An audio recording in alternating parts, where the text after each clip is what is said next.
Okay, so the microscope provides you three things. One is magnification. And we know that for sure. We all know that the microscope provides magnification. Another word for that is enlargement. And I think we're familiar with that. And we'll show you which lenses you'll be using today that will provide you with that. So, magnification is the same as enlargement. All right, the next thing that the microscope will provide you is something called contrast. The ability to see cellular structures. Not only that, to distinguish between different cellular structures, meaning you look at a sample or a slide and you say, hey, this is the nucleus. This is the cell membrane. This is the cell wall. The only way you can do that is if the microscope gives you or provides you what is called contrast. If your microscope does not have contrast, this is what you're going to be saying instead. I can't see anything. That's what you will be saying. All you'll see is just a white light with no distinctive features of the specimen that you have on the slide. So you'll say, I can't see anything. So what I would tell you then is the reason you can't see anything is because your contrast is too low. So I will say increase your contrast or improve your contrast. And you'll be like, how do I do that? It's simple, reduce the light. So obviously this might be a very good question on the exam. How do we improve contrast? First thing that we will try is to reduce the light, because that's very easy to do. There is a lever called the iris diaphragm that allows us to do that, to regulate the light. So one thing about microscopy is, number one, you need to know all the parts of the microscope and what they do function-wise, of course. And then you need to identify them on a real microscope in front of you, and of course, get to use it. I'll tell you, question number 50 on exam 1 will require you to come up here and focus an image under 1 minute. So I'll have a slide available for you, and I will be timing you. In 1 minute, can you focus whatever, under whatever conditions? I'll have the questions on the question on the board. And if you do it, and you do it right, you'll get the full point. But what I also do is that I will, let's say you're struggling with it, I will automatically give you another minute without even you knowing. I just keep the timer going. And if you get it between 1 minute to 2 minutes, then you'll get half credit. After 2 minutes, I will come around and say thank you.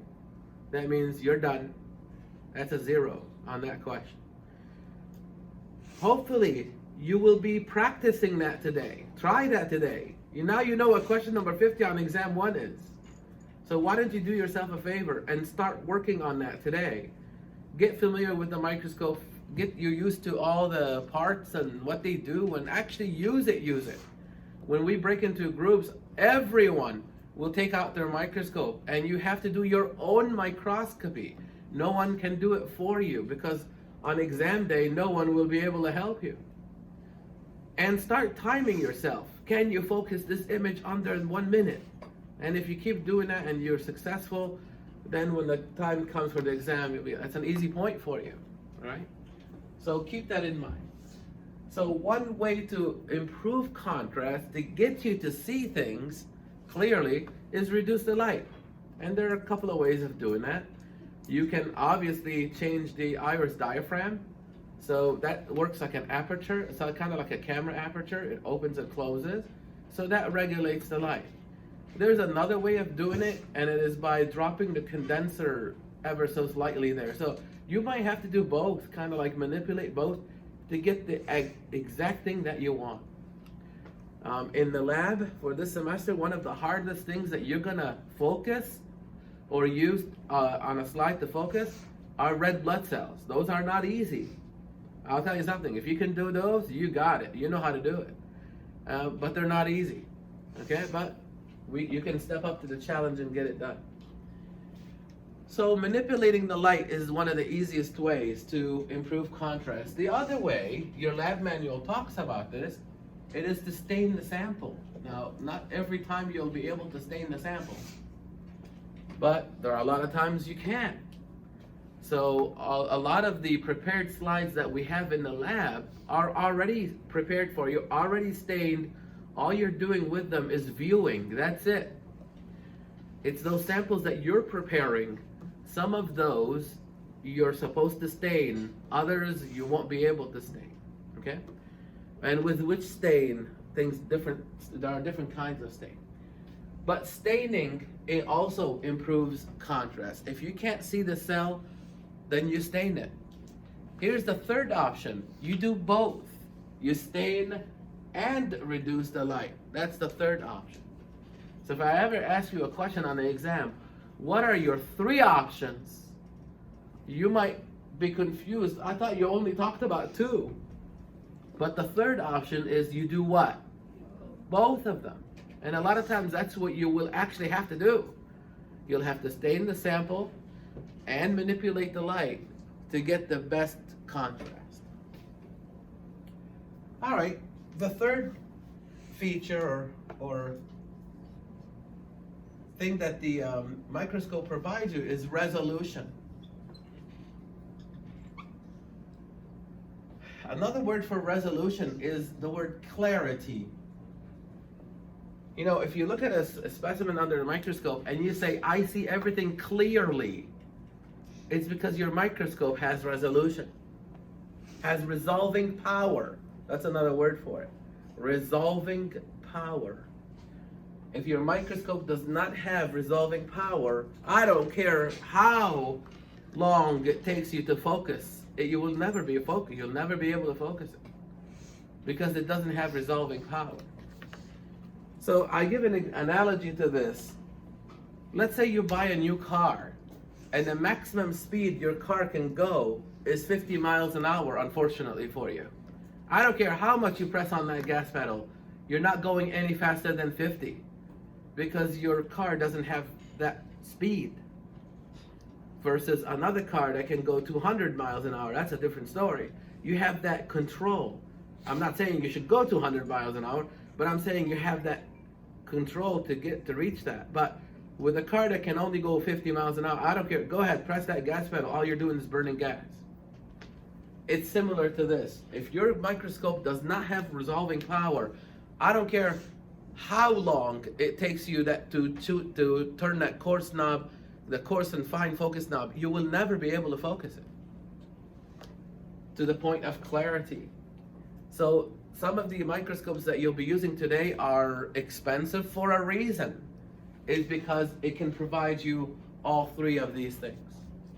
For sure, magnification to about 1,000 times. Resolving power, about 200 nanometer resolving power, and I'll tell you what that is. Contrast, it gives some contrast, but again, we can manipulate that to improve it. There are ways to manipulate it. All right, so let's go back to resolution. What does that mean? Do you see these two dots right here? Do you see them as two dots? Yes or no? Two separate dots, right? If the microscope can see that, you will have resolving power. So what you're actually seeing the distance between the two dots. That's what you're seeing. The reason you're counting them as two dots is because your eye is actually seeing the distance between them, that they're separate objects. Imagine if your eye saw these two dots like this. Then you won't have resolving power. Then you won't see anything clearly. Everything will be out of focus. And I don't care how much you turn that focus knob, you will never focus this because you don't have resolving power. So I used to do this. I did it last semester. I think I'm gonna skip it for today. But I used to put a series of dots on the board and have all you guys stand in the back and ask you how many dots did I put on the board? And almost no one gets it. And even the people that get it probably just guessed it right. And because I used to put the dots like this. They're really, really close, and you guys would be standing all the way in the back. Nobody can see that. A lot of people just see it as a line. The reason you see it as a line, if you're far away, is because you actually cannot see the distance between the dots. You can't count them if you cannot see the distance between the dots. So, the distance that your microscope can see is about 200 nanometers apart. The objects can be 200 nanometers apart from each other, which is a very small distance. And your microscope can still count them as two objects. That's pretty good. Obviously, the farther these two dots are, the easier it is for the microscope to see them as two dots. If the two dots come in any closer than 200, let's say 100 nanometers apart, then it won't see them. Then they will look like this. So your resolving power on your microscope is around 200 nanometers with the oil immersion lens. So it can see two objects that are 200 nanometers apart and still see it as two objects. That's pretty good. My eye cannot do that. Your eye cannot do that either. So if the two objects fall within that the distance limit there, then it becomes fuzzy. Because you're within the resolving power of the microscope, it can't see it. All right? So that's resolution. If you, sitting in the back here, can count these as 5 dots, because I have 5 of them, 1, 2, 3, 4, 5, then you have resolving power. If you're sitting in the back or even in the front, and all you see is a line, then you don't have resolving power. You better get yourself some glasses. All right, that's the whole idea behind this here. So if a microscope has resolving power, you'll be able to see things clearly. You will actually have now full control over the focus knob, and you'll be able to focus and see and get beautiful images under the microscope. All right, questions on this before I go further? All right, under magnification, we have a relationship that we have to worry about.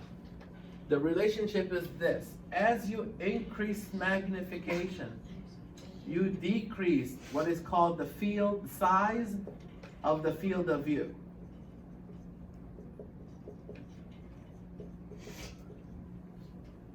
And then you also decrease what is called brightness. I'll explain. You guys will be testing this out with the letter E slide. Today you're going to have the letter E slide. It's literally a slide with the letter E imprinted on it. And you will be using it, and you're going to go to 4X. You're going to use the scanning, which is 4X. Hang on, we're going to do total magnifications for now. The total magnification will be 40x for the scanning. The total magnification for the low power will be 100x. This is total magnification, I'll explain. And so this is the scanning. This is the low power. And then you're going to have 400x, which is the high power dry. We do not do oil immersion in this class, but oil immersion would be 100x.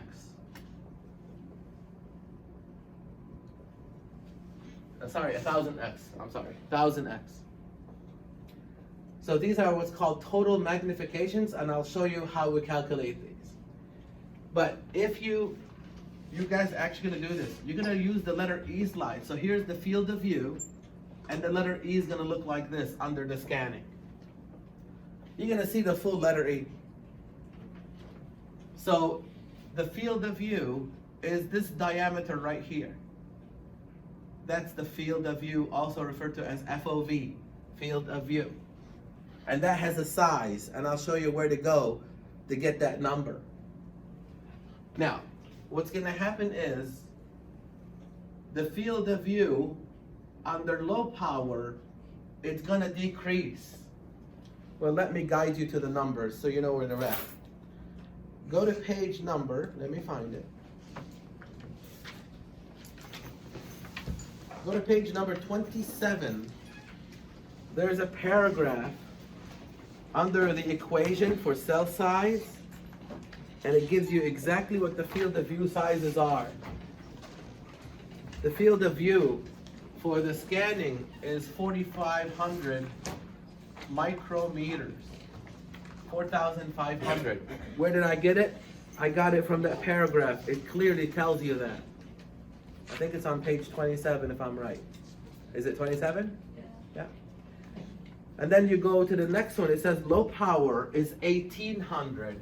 So the field of view of that one is 1,800 micrometers. So notice something, that as you are magnifying, what's happening to the size of the field of view? It's decreasing. All right, same thing here. The field of view of the high power drive, can you tell me what the size is from the book? 450, very good, micrometers. And if we were using the oil immersion, that field of view will be what? What does it say? What does it say? 180 micrometers. There it is. So it clearly does that. As the field of view, as the magnification increases, the field of view is decreasing. But what's happening at the same time is that the letter E is going to get magnified. So you're going to see the full letter E under the scanning. You will see probably the full letter E under the low power, but it'll be magnified. By the time you get to the high power, you're going to probably just see part of the E. And if you were using the oil immersion, you're just going to see part of the letter. That's it. So you'll see less of the object because your field of view is decreasing, but it'll be magnified at whatever that total magnification value is. Now at the same time, what you're going to notice is it's going to get dimmer because of this relationship. Brightness is decreasing. So without touching anything on the microscope, as you magnify the image, the view of your slide, of your specimen, it's going to get dimmer. It's as if someone is slowly turning off the light. And you're going to be subconsciously or consciously, you will be reaching for what is called the rheostat to increase the light. And I'll show you that. And it's because of this relationship. Do you think this is on the exam? I guarantee you it's on the exam because I'm talking about it. All right, so as you increase magnification, your field of view is dropping, and that is obviously the size of the field of view goes from 4,500 to 1,800 to 450 to 180. But please notice today, as you're using the microscope, that your brightness will also be dropping. So you will automatically reach and increase the light so you can see things. But now you know why this is happening. Okay, how do we calculate these? The total magnification. It is a simple equation of the objective's magnification, the objective lens's magnification times the ocular's magnification.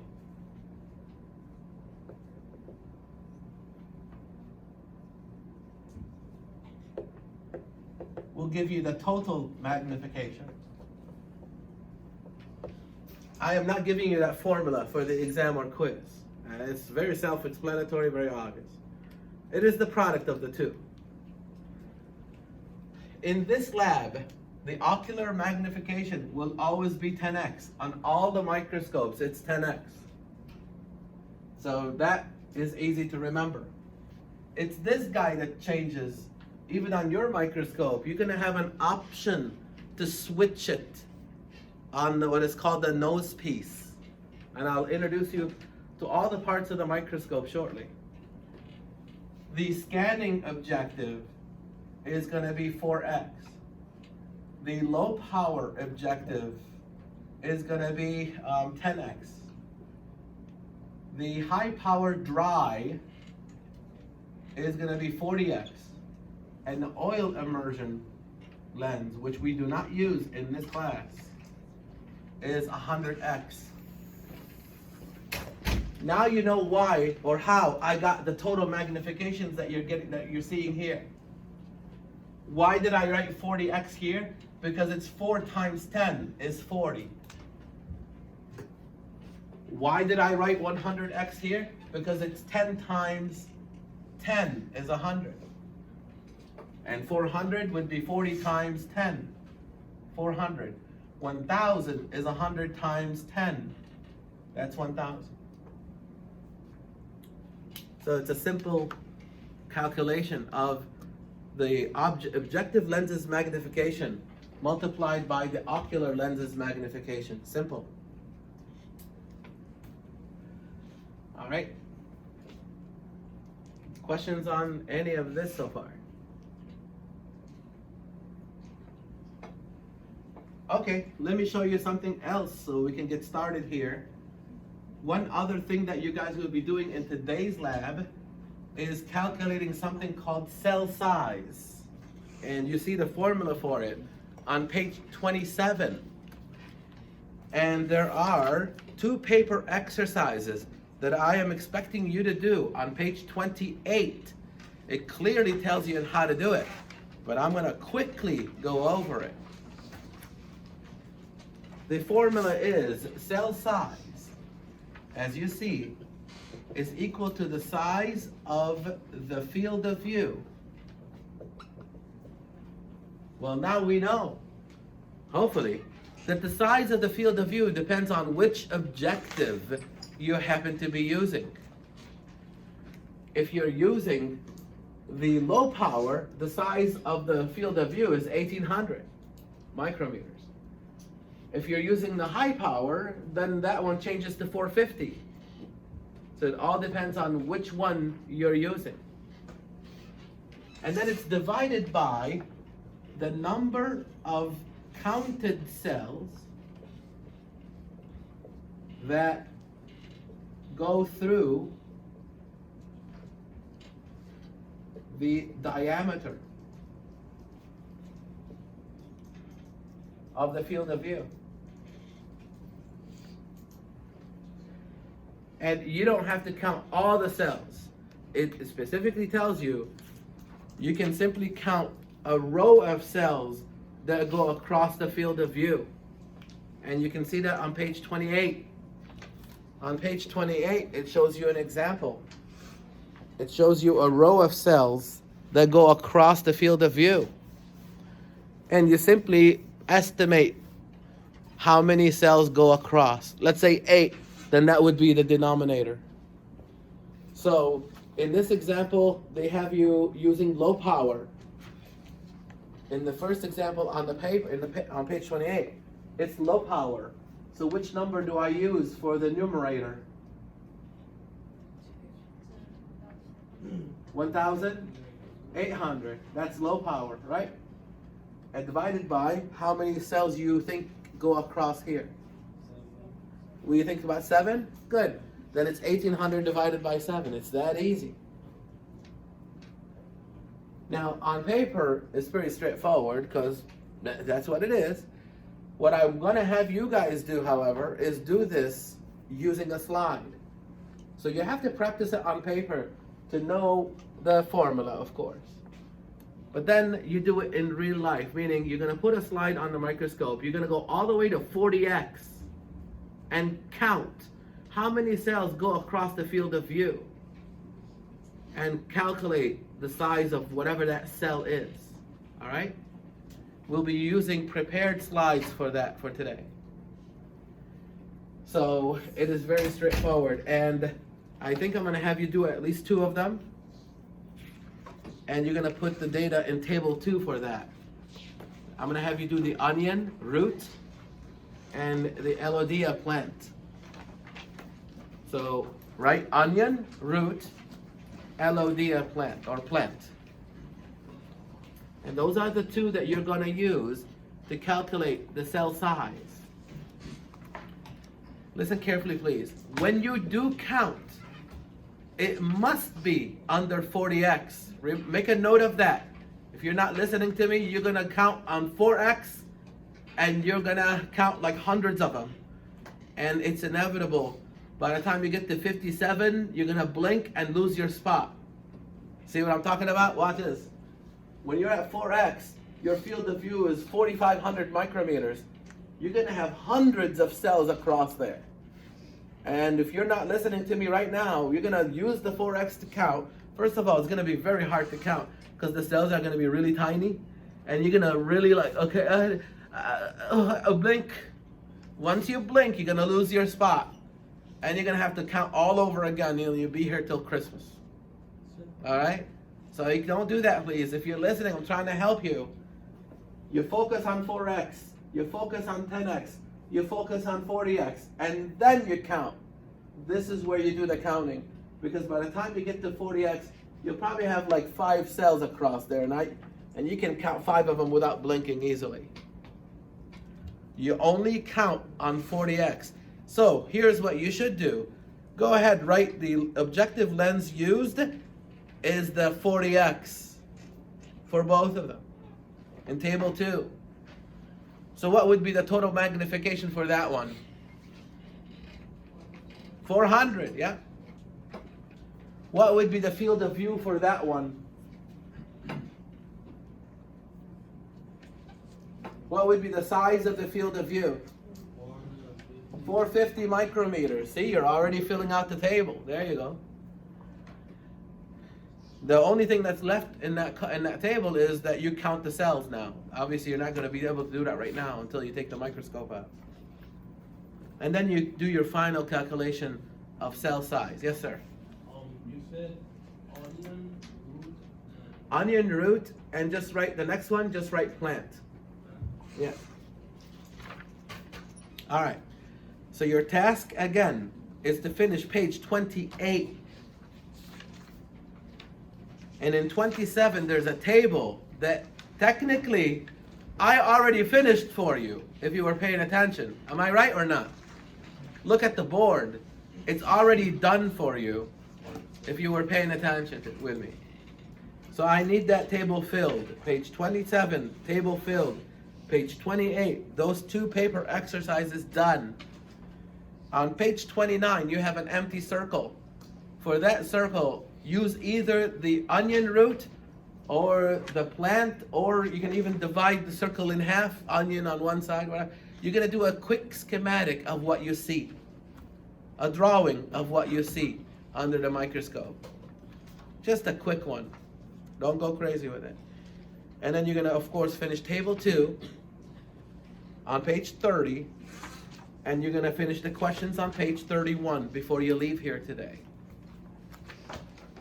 And I'll be walking around to make sure that you're actually participating in the class.